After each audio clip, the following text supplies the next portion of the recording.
അപ്പോൾ എല്ലാവരും വായനാദിന ക്വിസുകൾക്കൊക്കെ ആയിട്ട് പ്രിപ്പയർ ചെയ്ത് തുടങ്ങിയെന്നാണ് വിചാരിക്കുന്നത്. നമ്മളുടെ വായനാദിന ക്വിസിൻ്റെ പാർട്ട് 1 വീഡിയോ കാണാത്തവർക്കായിട്ട് ഞാൻ താഴെ കമൻറ്റ് ബോക്സിൽ ലിങ്ക് പിൻ ചെയ്ത് വെച്ചിട്ടുണ്ട്. എല്ലാവരും പോയെന്ന് ചെക്ക് ചെയ്ത് നോക്കുക. അത് നിങ്ങൾക്ക് എന്തായാലും യൂസ്ഫുൾ ആവും. അപ്പോൾ ഇനി നമ്മൾ വായനാദിന ക്വിസിൻ്റെ പാർട്ട് 2 വീഡിയോ ആയിട്ടാണ് വന്നിട്ടുള്ളത്. ഏറ്റവും പ്രധാനപ്പെട്ട ഉറപ്പായിട്ടുള്ള ചോദ്യങ്ങളാണ്. 1ാം സ്ഥാനത്തിനായിട്ട് നിങ്ങൾക്ക് ഏറെ ഉപകാരപ്രദമാകുന്ന വീഡിയോ കൂടിയാണ് ഇത്.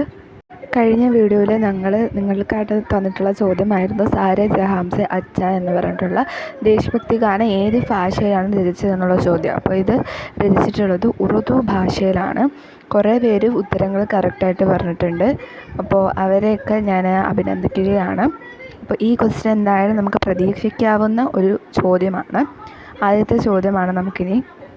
മാറ്റുവിൻ ചട്ടങ്ങളെ സ്വയമല്ലെങ്കിൽ മാറ്റുമുതലുകളെ നിങ്ങളൊത്താൻ ആരുടേതാണ് ഈ വരികൾ? കുമാരനാശാൻ്റേതാണ് ഇവ. കുമാരനാശാൻ്റെ വളരെ പ്രശസ്തമായ വരികളാണ് മാറ്റുവിൻ ചട്ടങ്ങളെ സ്വയമല്ലെങ്കിൽ മാറ്റുമതുകളി നിങ്ങളെത്താൻ. അടുത്ത ചോദ്യം മലയാളത്തിലെ ആദ്യത്തെ ചെറുകഥ. ഇത് എന്തായാലും ഉറപ്പായിട്ടും ചോദിക്കുന്ന ചോദ്യമാണ്. ഉത്തരം വാസനാവികൃതിയാണ്. വാസനാവികൃതിയാണ് ആദ്യത്തെ ചെറുകഥ മലയാള ഭാഷയിലെ ആദ്യത്തെ ചെറുകഥ. ഇത് വർഷങ്ങളായിട്ട് എല്ലാ ക്വിസ് മത്സരങ്ങൾക്കും ചോദിക്കുന്നതാണ്. അത് ഉറപ്പായും പഠിക്കുക. വാസനാവികൃതി എന്ന് പറഞ്ഞ ചെറുകഥ രചിച്ചത് ആര്? വേങ്ങിൽ കുഞ്ഞിരാമൻ നായർ 1891 വാസനാവികൃതി എന്ന് പറഞ്ഞ ചെറുകഥ രചിച്ചത്. അപ്പോൾ ഇങ്ങനെയും ക്വസ്റ്റ്യൻ വരാം. മലയാളത്തിലെ ആദ്യത്തെ ചെറുകഥയുടെ രചയിതാവ് അങ്ങനെ ചോദിക്കുമ്പോഴും വേങ്ങിൽ കുഞ്ഞിരാമൻ നായർ എന്നാണ് നിങ്ങൾ എഴുതേണ്ടത്. വർഷം 1891. അടുത്ത ചോദ്യം കേരളത്തിലെ സാഹിത്യ പ്രവർത്തക സഹകരണ സംഘത്തിൻ്റെ പുസ്തക വിൽപ്പന ശാലകളുടെ പേരെന്ത്? നാഷണൽ ബുക്ക് സ്റ്റാളാണ് കേരള സാഹിത്യ പ്രവർത്തക സഹകരണ സംഘത്തിൻ്റെ പുസ്തക വിൽപ്പന ശാഖകളുടെ പേര്. National book stall. ഇതും ചോദിക്കാൻ സാധ്യതയുള്ളൊരു ചോദ്യമാണ്, അതുകൊണ്ട് പഠിക്കുക. ബാലമുരളി എന്ന തൂലികാനാമത്തിൽ രചനകൾ നടത്തിയിരുന്നത് ആര്? ONV കുറുപ്പാണ് ബാലമുരളി എന്ന തൂലികാനാമത്തിൽ രചനകൾ നടത്തുന്നത്. കവികളും തൂലികാനാമങ്ങളും ചേർത്തൊരു വീഡിയോ നമ്മൾ ഉടൻ തന്നെ അപ്ലോഡ് ചെയ്യുന്നതാണ്. വായനാ ദിനത്തിന് മുമ്പ് തന്നെ ആ വീഡിയോ അപ്ലോഡ് ചെയ്യും. അപ്പോൾ നിങ്ങൾക്ക് ആ വീഡിയോ കിട്ടാനായിട്ട് ചാനലൊന്ന് സബ്സ്ക്രൈബ് ചെയ്ത് വെക്കുക. അതെന്തായാലും നിങ്ങൾക്ക് ഉപയോഗിക്കും. ഒരു 3-4 തൂലികാനാമങ്ങളെങ്കിലും ഈ ക്വിസ് മത്സരത്തിന് ചോദിക്കും. യുദ്ധവും സമാധാനവും എന്ന വിഖ്യാത കൃതിയുടെ രചയിതാവ്? Leo Tolstoy. ഞാൻ പങ്കെടുത്തിട്ടുള്ള ക്വിസ് മത്സരങ്ങൾ, അതായത് വായനാദിന ക്വിസ് മത്സരങ്ങൾക്ക് മുടങ്ങാതെ ചോദിച്ചൊരു ചോദ്യമാണ്. യുദ്ധവും സമാധാനവും എന്ന വിഖ്യാത കൃതിയുടെ രചയിതാവ് ലിയോ ടോൾസ്റ്റോയ്.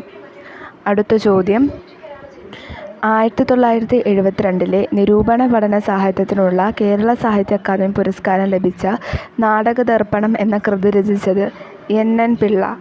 ഇതും ചോദിക്കാൻ സാധ്യതയുള്ള വളരെ പ്രധാനപ്പെട്ട ചോദ്യമാണ്.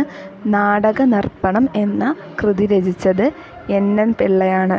അദ്ദേഹത്തിന് 1972 നിരൂപണ പഠന സാഹിത്യത്തിനുള്ള കേരള സാഹിത്യ അക്കാദമി പുരസ്കാരവും ലഭിച്ചു. നാടകദർപ്പണം NN പിള്ള. കുമാരനാശാൻ്റെ വീണപ്പൂവ് ആദ്യം പ്രസിദ്ധീകരിച്ചത് ഏത് പ്രസിദ്ധീകരണത്തിലാണ്? മിതവാദി എന്ന പ്രസിദ്ധീകരണത്തിലാണ് കുമാരനാശാൻ്റെ വിഖ്യാതമായ വീണപ്പൂവ് ആദ്യം പ്രസിദ്ധീകരിച്ചത്. ഇതും ചോദിക്കാൻ വളരെ സാധ്യതയുള്ള ചോദ്യമാണ്. എന്തായാലും പഠിച്ചിട്ട് തന്നെ പോവുക. കുമാരനാശാൻ്റെ വീണപ്പൂവ് ആദ്യം പ്രസിദ്ധീകരിച്ചത് മിതവാദി എന്ന് പറയുന്ന പ്രസിദ്ധീകരണത്തിലാണ്. അടുത്ത ചോദ്യം മലബാറിലെ ഔഷധ സസ്യങ്ങളെ പറ്റി ഡച്ചുകാർ തയ്യാറാക്കിയ പുസ്തകം? Hortus Malabaricus. ഇതൊരു ജനറൽ നോളജ് ക്വസ്റ്റ്യനും കൂടിയാണ്. മലബാറിലെ ഔഷധ സസ്യങ്ങളെ പറ്റി ഡച്ചുകാർ തയ്യാറാക്കിയ പുസ്തകം ഹോർത്തൂസ് മലബാറിക്കസ്. ഈ ഹോർത്തൂസ് മലബാറിക്കസ് എവിടെ വെച്ചാണ് തയ്യാറാക്കിയതെന്ന് ചോദിക്കാൻ സാധ്യതയുണ്ട്. അത് നെതർലൻഡ്സിലെ ആംസ്റ്റർഡാമിൽ വെച്ചിട്ടാണ് തയ്യാറാക്കിയത്. കഴിഞ്ഞ വർഷത്തെ ക്വിസിന് ഒരു പ്രധാനപ്പെട്ട ചോദ്യമായിരുന്നു ഇത്. ഞാൻ പങ്കെടുത്തപ്പോൾ ഇത് ചോദിച്ചിട്ടുണ്ടായിരുന്നു. അപ്പോൾ എന്തായാലും ഇത് പഠിച്ചിട്ട് പോവുക.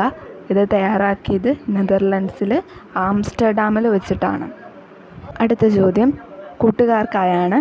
അപ്പോൾ നിങ്ങൾക്ക് ഈ ഉത്തരം അറിയാമെങ്കിൽ താഴെ കമൻറ്റ് ബോക്സിൽ കമൻറ്റ് ചെയ്യുക. കാക്കനാടൻ എന്ന തൂലികാ നാമത്തിൽ അറിയപ്പെടുന്നത് ആരെന്നാണ് ചോദ്യം. ഈ ചോദ്യത്തിൻ്റെ ഉത്തരം ആദ്യം പറയുന്നവരെ ഞാൻ തീർച്ചയായിട്ടും പിൻ ചെയ്ത് വെക്കുന്നതായിരിക്കും. മാത്രമല്ല ചാനൽ സബ്സ്ക്രൈബ് ചെയ്യുക കൂടുതൽ ചോദ്യങ്ങൾക്കായി.